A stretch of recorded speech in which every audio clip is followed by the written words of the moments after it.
ఈరోజు మనం అందరం కూడా నేషన్ ఫస్ట్, దేశం మొట్టమొదటిసారిగా మనం కాపాడుకోవాల్సిన అవసరం ఉంది.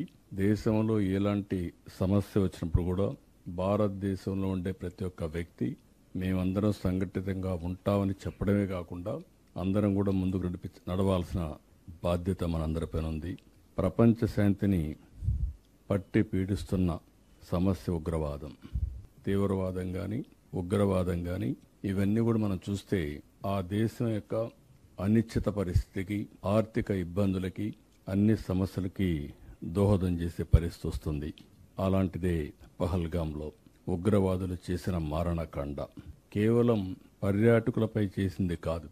ఇది ఒక మాటలో చెప్పాలంటే వాళ్ళు ఏ విధంగా చేసినా భారతదేశాన్ని యొక్క శాంతి సుస్థిరతలపైనే దెబ్బతీసే పరిస్థితికి వచ్చారు.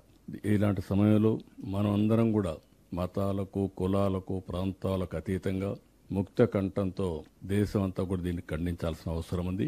ఆ రోజే మనందరం ఖండించాం. మనందరం ఇప్పుడు మాట్లాడిన విషయాలు మనం ఆలోచిస్తే అందరిలో ఒకే భావన, నేషన్ ఫస్ట్, వీఆర్ ఇండియన్స్ అనే భావంతో మనం ముందుకు పోయాం. అదే సమయంలో జరిగిన నష్టాన్ని తిరిగి తెచ్చుకోలేం. ఆ దాడిలో చూస్తే 26 మంది అమాయక ప్రాణాలు కోల్పోయారు. నేను కూడా పోయి చూశాను. వాళ్ళ బాధ ఒక విధంగా చేయాలంటే ఎవరు తీర్చేది కాదు. అయితే మీరు ఇంకొక పక్క చూస్తే అది జరిగిన తర్వాత మన రాష్ట్రంలో కూడా 2 చనిపోయారు. అలాంటి జరిగిన తర్వాత భారతదేశం కూడా ఉగ్రవాదం పైన ఎప్పటి నుంచో పోరాడుతున్నాం. ఆ పోరాటంలో ముందుకు పోవడం, దాన్ని ఉగ్రవాదం మీద పోరాడిన విషయం కూడా మనం చూస్తున్నాం.